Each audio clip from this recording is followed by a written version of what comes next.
Selamat siang teman-teman semua. Bagaimana kabarnya hari ini? Alhamdulillah baik ya. Jadi hari ini kita akan belajar tentang aritmatika sosial. Apa sih tujuan pada pembelajaran pada siang hari ini? Nah, jadi tujuannya itu adalah agar siswa mampu menentukan besar dan presentase dari untung, rugi, harga jual, harga beli dalam kegiatan ekonomi. Nah, sebelum kita masuk ke kegiatan pembelajaran pada hari ini, mohon untuk alat tulisnya bisa disiapkan terlebih dahulu. Oke. Nah, jadi hari ini kita akan belajar aritmatika sosial. Biasanya aritmatika sosial itu identik dengan apa sih? Nah, aritmatika sosial itu biasanya identik dengan kegiatan penjualan dan pembelian, kemudian ada untung, ada rugi. Nah,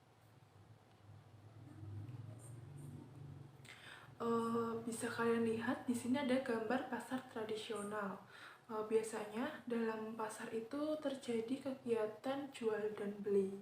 Nah, itu termasuk kegiatan transaksi jual beli. Kegiatan jual beli itu merupakan kegiatan menjual atau memberi barang berupa jasa maupun barang. Dalam kehidupan sehari-hari itu biasanya kita sering melakukan kegiatan jual beli atau perdagangan. Contohnya itu jual beli di sekolah, jual beli di pasar maupun di toko.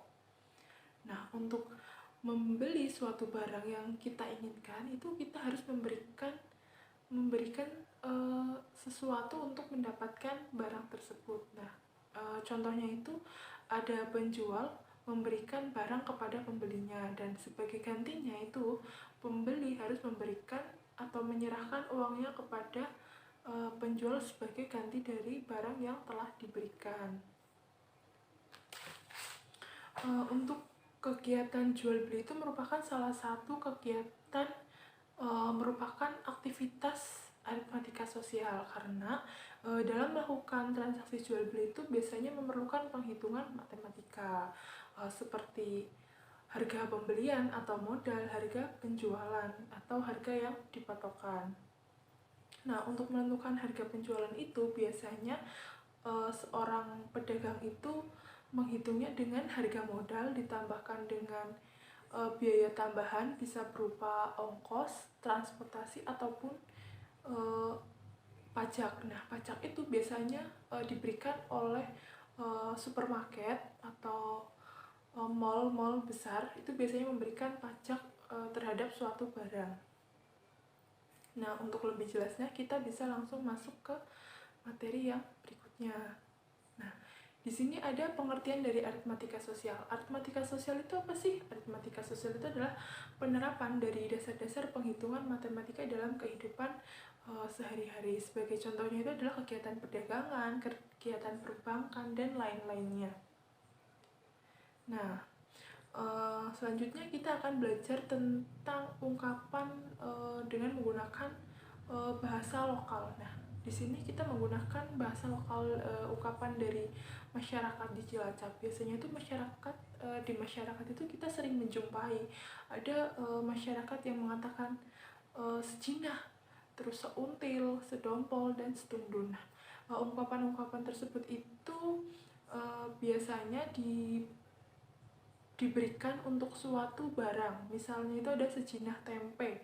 Sejinah itu untuk tempe. Saya membeli tempe 1 jina. 1 jina itu artinya 10 bungkus. Nah, kemudian saya membeli saya membeli kangkung atau kacang itu 1 until. 1 until itu namanya 1 ikat, dan sedangkan sedompol itu adalah serangkaian buah yang bergerombol. Nah, kemudian ada setundun. Setundun itu biasanya dikatakan untuk pisang. Penjual membeli, seorang pedagang gorengan membeli pisang 1 tundun. Nah, 1 tundun itu artinya 1 tandan, atau dalam 1 tundun itu berisi beberapa sisir pisang. Nah, dari ungkapan-ungkapan tersebut ada yang masih bingung?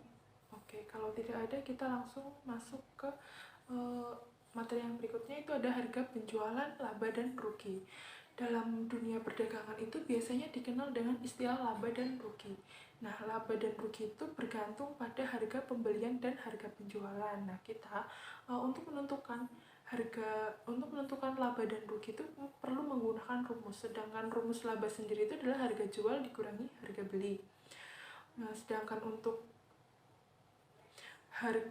untuk rugi itu kita bisa menentukan dengan harga beli dikurangi harga jual. Nah, dari sini ada yang masih belum paham. Oke, kita lanjut ke presentase dari laba dan rugi. Nah, untuk presentase rumus yang digunakan dalam menentukan presentase laba dan rugi itu ada laba atau rugi dibagi harga pembelian dikali 100%. Nah, nanti ketemu presentase laba atau ruginya. Kita langsung next ke contoh soal. Nah, di sini itu ada gambar sebuah pabrik tempe. Putih ini adalah seorang pemilik pabrik tempe. Setiap hari, pabrik tempe milik beliau itu memproduksi 10 jinah. Bu Santi itu merupakan salah satu pembeli yang langganan membeli tempe di tempat Bu Tini. Dan Bu Santi itu membeli tempe sebanyak 15 jinak untuk dijual kembali.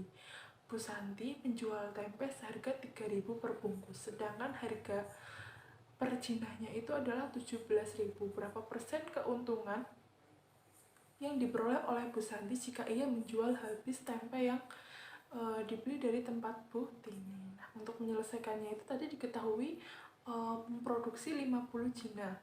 Terus ada harga per jinahnya itu adalah 17.000. Nah, satu jinah itu sama dengan 10 bungkus tempe. Jadi pabrik Bu Tini itu memproduksi 500 bungkus tempe. Nah, kita mencari harga beli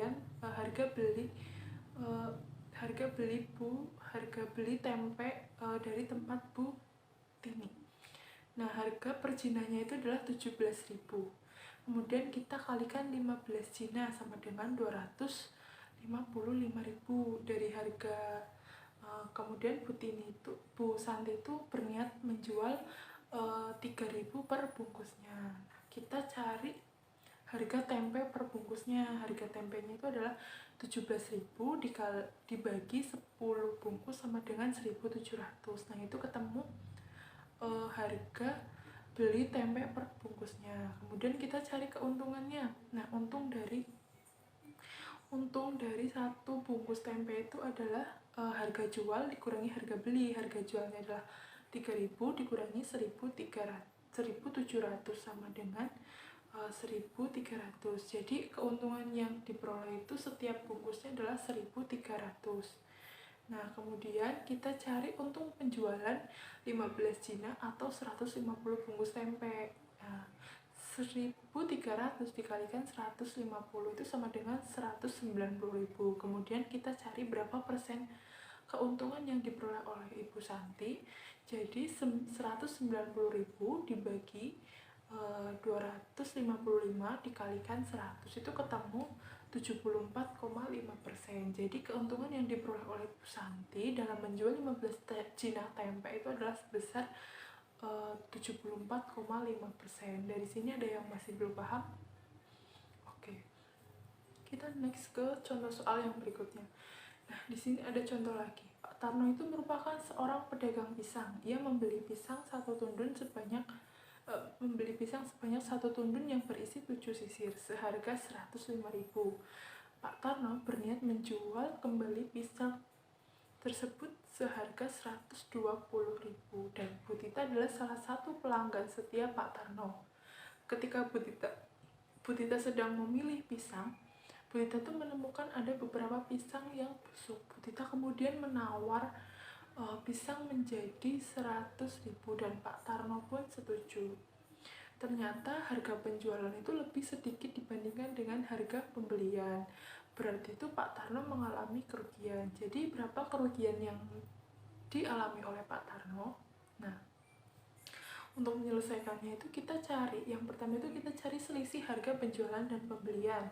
Nah, harga penjualannya itu adalah 100.000, sedangkan harga pembelian itu adalah 105. Jadi selisihnya itu 5.000. Pak Tarno itu mengalami kerugian sebesar Rp5.000. Nah, untuk persentase kerugiannya itu adalah selisih harga itu sama dengan 5.000 dibagi harga penjualan 105.000 dikalikan 100%. 5.000 dibagi 105 dikali 100% itu ketemu 0,0476 dikalikan 100% itu sama dengan 4,7%. Jadi kerugian yang dialami oleh Pak Tarno itu sebesar 4,76%. Nah, dari dua latihan soal tersebut ada yang masih bingung? Oke, kalau tidak, karena waktunya sudah habis, maka kita cukupkan untuk pembelajaran pada siang hari ini. Nah, nanti saya akan bagikan LKPD di WA group, bisa kalian kerjakan. Nah, di situ ada beberapa latihan soal, bisa kalian kerjakan di buku tulis. Nanti di pertemuan berikutnya akan kita bahas bersama. Terima kasih. Wassalamualaikum warahmatullahi wabarakatuh.